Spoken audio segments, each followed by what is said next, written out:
কতটুকু সম্পদের মালিক হলে হজ ব্যক্তির উপরে ফরজ হয়? হজ করার জন্য হজ করার সামর্থ্য থাকলেই তার উপরে হজ ফরজ। হজ করার সামর্থ্য কতটুকু? হজ করার জন্য পৃথিবীর যে প্রান্তে আপনি আছেন সেখান থেকে মক্কায় গিয়ে হজ করে আবার ফেরত আসার জন্য যে পরিমাণ অর্থ দরকার, এই পরিমাণ অর্থের আপনি মালিক হয়েছেন, আপনার উপর হজ ফরজ। গত বছর প্রায় 6.5 লাখ 7 লাখ টাকা করে লাগছে। এবং আমি জানি না পৃথিবীর কোনো দেশে এটা নেই, আমাদের দেশে কেন এটা? ইন্ডিয়ান হাজিরা আসে, তাদেরকে জিজ্ঞাসা করি, পাকিস্তানি হাজিরা যায়, তাদেরকে জিজ্ঞাসা করি, আশেপাশে অন্যান্য দেশে হাজিরা জিজ্ঞেস করি, অবাক হয়ে যাই যে থার্ড ক্যারিয়ারে ভাড়া হলো 93 থেকে 95 হাজার টাকা। অথচ নর্মাল একজন প্রবাসী দুবাই থেকে যদি আসা যাওয়া করেন তাহলে তার ভাড়া পড়বে কত?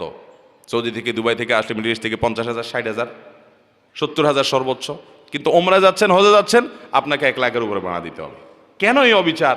এবং এই ক্যারিয়ারগুলো তারা কি, এটা অবশ্য ক্যারিয়ারের ব্যাপার, কিন্তু এটা বিমানের ব্যাপার। এই বিমান কোম্পানিগুলো তারা কোনো সিন্ডিকেট করছে কিনা যায় না। যাই হোক, যদি এখন আপনি এটা হিসাব মিলান তাহলে এখনকার বাজারে 6 লাখ 6.5 লাখ টাকার নিচে হজ হয় না। এই টাকার মালিক হলে আপনার উপরে হজ ফরজ হবে। ধরুন আপনার এখন টাকার মালিক হয়েছেন, তাহলে আপনি নিবন্ধন করে ফেলবেন, যখন সুযোগ পান আপনার সিরিয়াল পড়ে তখন আপনি যাবেন। মহিলা হলে ডাবল টাকার মালিক হলে তখন হজ ফরজ হবে, তিনি নিজে এবং মাহরাম। তাহলে 6 লাখ করে হলে 12 লাখ টাকার যখন মালিক হবেন তখন হজ ফরজ। এটা হলো এখনকার কথা। কেউ 5 বছর আগে তার কাছে যদি 3 লাখ টাকা থাকে তাহলে তার উপর হজ ফরজ, বিকজ 5 বছর আগে 3 লাখ টাকা দিয়ে হজ করা যাইতো, তিনি তখন করেন নাই, এখন তাকে করতে হবে যে কোনো মূল্যে, যেহেতু ফরজ তার উপর হয়ে গেছে, সামর্থ্য তার উপরে ছিল। তাহলে খোলাসা কথা হলো, হজ করে আসার মতো টাকা এবং ওই টাইমটাতে পরিবারের ব্যয়বার দেওয়ার মতো টাকা যার কাছে থাকবে তার উপর হজ ফরজ।